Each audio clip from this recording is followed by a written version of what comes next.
Good morning, everybody. My name is John Anderton, and I will be your host today as we go into our TedMed at CDC. Dr. Ramana Dhara is an occupational and environmental medicine physician who's board certified by the American Board of Preventive Medicine in occupational medicine. In addition to his work at CDC, he serves as an adjunct associate professor in the Department of Occupational and Environmental Health over at Rollins, next door, and he's also an adjunct clinical professor in the Department of Social Medicine and Community Health at Morehouse. Today, Dr. Dhara is going to talk to us about adventures in travel medicine, or how his brother-in-law tries to kill him when they travel together. Dr. Dhara. All right. Thank you, John. As you can see, I'm still alive. But a few years ago, I was not completely sure that I would make it through a couple of travel illnesses that I had. And these were really serious illnesses, and I wasn't sure whether I'd be able to make it through. So I wanted to share these stories with you. So sit back and relax and listen to my stories. And there'll be a couple of do's and don'ts in these stories which I learned and which hopefully I can share with you. So, all right. So meet my brother-in-law. We'll call him Bill, B-I-L. And of course, Bills can come in different avatars. Anyone who knowingly or unknowingly gets you in trouble can, of course, be a Bill. Now, you know, Bill is outwardly a very benign-looking person, but don't get fooled. He is quite competitive, and he likes to keep score. So, you know, when we travel, he likes to say, hey, look, you felt sick, I didn't. And so before we travel, the scores are 0-0, okay? All right. So many years ago, when I was living in India, I was practicing medicine there. And I moved to the United States after a couple of decades, and I decided to study out here. So it turns out that in a couple of years, I wanted to go back to my country to visit family and friends. And my brother-in-law gets hold of me and he says, look, my life's been a mess, okay?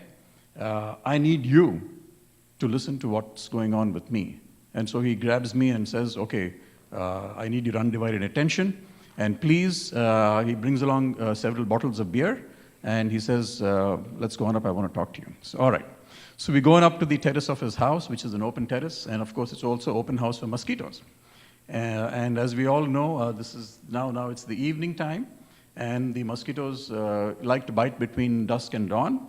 And so we are sitting there on the open terrace of the house, drinking beer, and of course getting bitten by the mosquitoes.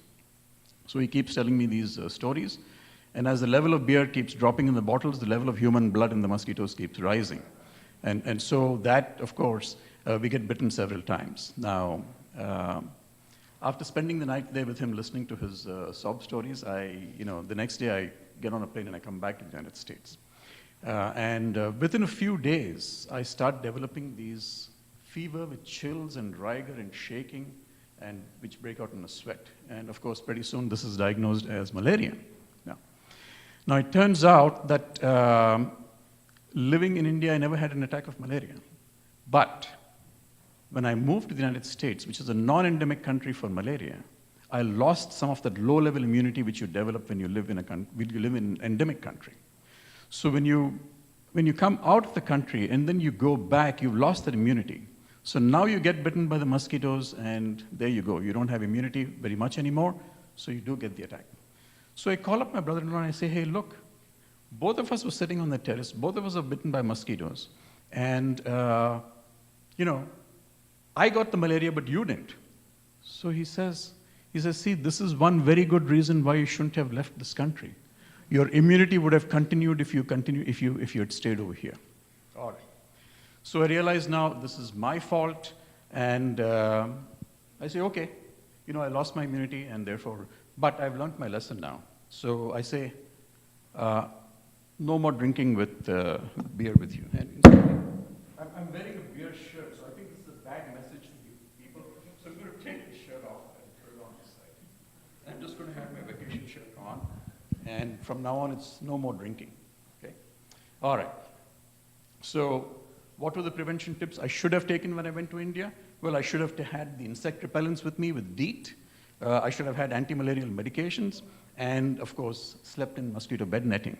And of course, I became a little complacent because I'd never had an attack of malaria while I was in India. So that's why I'd become complacent. But now, from now on, I religiously follow all the mosquito precautions. All right, okay? Okay, so the disease score at the end of round 1, I'm 1, and my brother-in-law is 0, okay?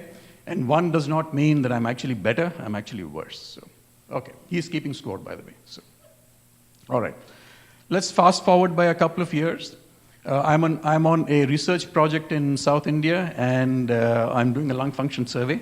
And I'm at the end of this research project. And so my brother-in-law decides to come along and take me out for dinner somewhere. He says, I know you're tired, you need to eat something, so let's go and eat something. So, all right, he brings along this old jalopy of his car, which the brakes, don't really work all the time.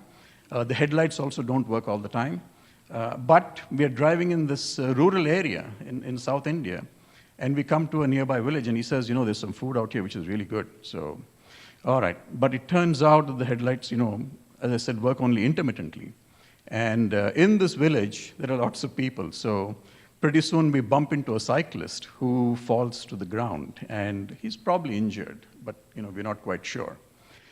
Pretty soon, we have a crowd that forms around us. And this happens in these countries, where if you have an accident, there's a crowd that forms around you from the village. And this crowd, everybody in this crowd has got some kind of an opinion. And the opinions range all the way from, hey, let's compensate this cyclist because he's injured, to all the way to, we're going to surround you, and we won't let you go until you pay up something. So, all right, and of course, other people start suggesting other things. And there's always a village drunk. This village drunk is the one who's in the center of this crowd, and he's trying to inflame everybody's opinions and he's trying to increase his own importance in this whole crowd. He's, of course, trying to increase the amount of compensation that we are that we are supposed to give out. So anyway, so it takes us a couple of hours. We negotiate our way out. We pay a pretty outrageous compensation to the cyclist. We, of course, do suggest that we should bring the police and bring assistance to the cyclist. Nobody here wants to even hear that. Apparently, everybody has a reason to avoid the police. So, okay, they're interested in the compensation. The cyclist gets the compensation, and we are out of there. Okay. All right. So, what happens now? Neither of us are physically harmed, but mentally we're a little bit traumatized. So, we each get half a point. So I'm 1.5, and brother-in-law is 0.5 now. Okay. What are the prevention tips here? The prevention tips are really, if you're driving in these countries, drive in daylight, okay? And use a reliable car and driver, not your brother-in-law's car, please, not him as a driver. So, all right. So we are now pretty hungry and tired. So what do we do? All the restaurants are closed. So he says, I know the street food place, and this is where we need to go to eat something. I said, street food? I'm a little apprehensive now. So I say, look, I'm not sure I want the street food. But brother-in-law's done his homework. He says, look, even CNN stars like Anthony Bourdain and Sanjay Gupta have endorsed street food, okay? What he has not told me, and what he has missed out, is that you need to witness the ingredients of the street food, and you need to witness the preparation of the food right from start to finish. You want to be confident that the street food is being prepared in a hygienic manner, okay? He has missed that out. And of course, these street food guys are also doing a side business in this, country liquor, which is, in this country, it's called moonshine. So he didn't tell me this, but anyway, so this is the attraction for him. So he is now going into the street food. Of course, I'm also very hungry, so I keep eating this food. And in the next couple of days, I start getting sick after a few days. And then I start getting sick with this fever, the headaches, and the abdominal pain. And within a few days, it's been diagnosed as typhoid fever. Now, as typhoid fever, as we all know, it can be a pretty bad disease. There are all kinds of sequelae like abdominal perforations and things like that, and you can actually die from this stuff. So I was pretty sick, that time too, just like I was, with the malaria episode. So, all right. So, so at the end of round 3, I'm now down by 2.5, and brother-in-law's still at 0.5. Okay. All right. So I have now recovered from the typhoid, but I have not learned my lesson yet. I continue to go on vacation with my brother-in-law. And so now we are in the city of Agra, and we are going to visit the Taj Mahal. All right? Beautiful place. Okay. But before we do that, we walk into a McDonald's, a local McDonald's, and we order some piping hot coffee. Now we've learned a lesson. So we've learned a lesson that any food that we eat has to be piping hot, okay? So the food, the lessons are boil it, peel it, cook it, or forget about it. Don't have it, okay? And the food must be piping hot. So the coffee is hot. Now, it's a little too hot. So what happens next? Brother-in-law's in a great hurry to go and visit the Taj Mahal. So he picks up some ice cubes from the container in McDonald's with his hands and plops them in each of our cups. Okay. And there you have it. The ice cubes were from untreated water, okay? So the next day I start developing a traveler's diarrhea, okay? And so this becomes pretty hard. And I say, okay. I call up my brother-in-law. I say, hey, look, come on. I mean, this is now the third time that I've run into problems because of you, and I've got this diarrhea. So, brother-in-law is a pretty smart guy. He keeps reading quite well. So he quotes this German philosopher Nietzsche. He says, what does not destroy you makes you stronger. So what he's trying to tell me is that, look, if you'd continued living in this country and you were exposed to the regular water in this country, you would have been exposed to the viruses and the bacteria, you would have developed your immunity. And therefore, your immune systems would have been stronger. You would not have come down with this diarrhea, at this point in time. So, all right, okay, apparently it's my fault again. So at the end of round 4, the score is now, I'm 3.5 and brother-in-law's 0.5. And I said, the prevention tips, boil it, cook it, peel it, or forget it, and the food must be piping hot. Okay. So we've got, now I've learned my lesson hard, with these 3 episodes. All right. So we're still now, fast forward by a couple of years, and we are going to Southeast Asia on a plane. And so on the plane, we are sitting down there, and brother-in-law's happily imbibing alcoholic drinks on the plane. And he's sitting immobile for, extended periods of time. So I get a little worried about this. I said, you got to get up and start moving around a little bit here. But no, he wants to sit down and have his drink and enjoy himself. He says, we're going to Southeast Asia. We're going to have a good time. Okay. So pretty soon after a couple of hours, what happens is that he stands up. He wants to go to the bathroom. He stands up, and he feels dizzy, and he falls to the floor. And this causes a bit of a commotion on the plane. And so I go there, I check him out, and I make sure that there's nothing else wrong with him.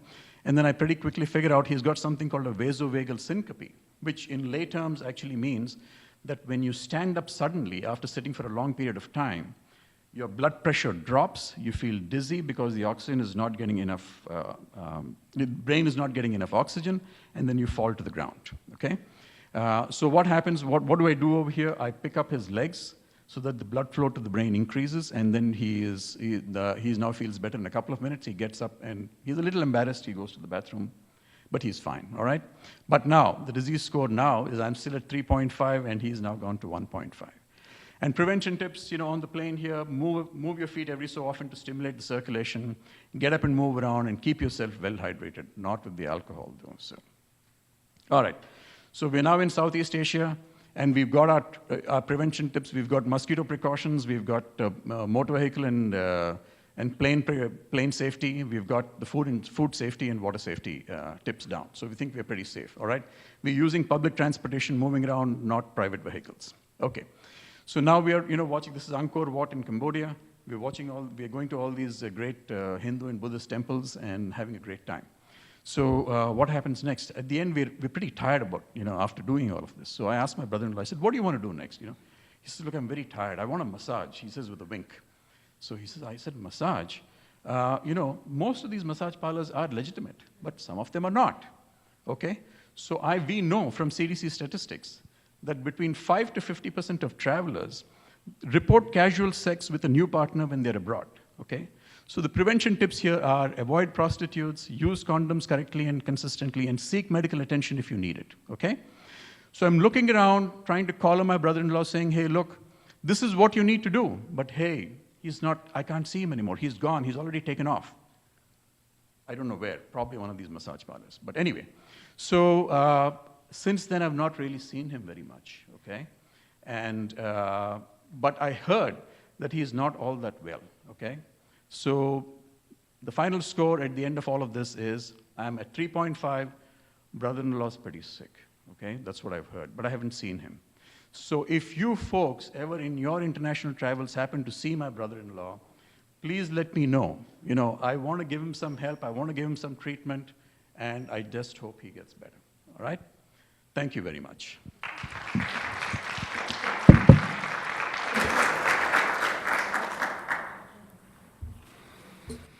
Thank you for that.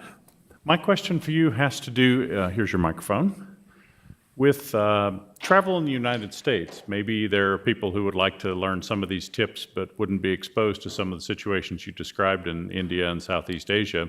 Are there any travel precautions you can think of associated with folks that are traveling domestically? Oh, yeah, sure.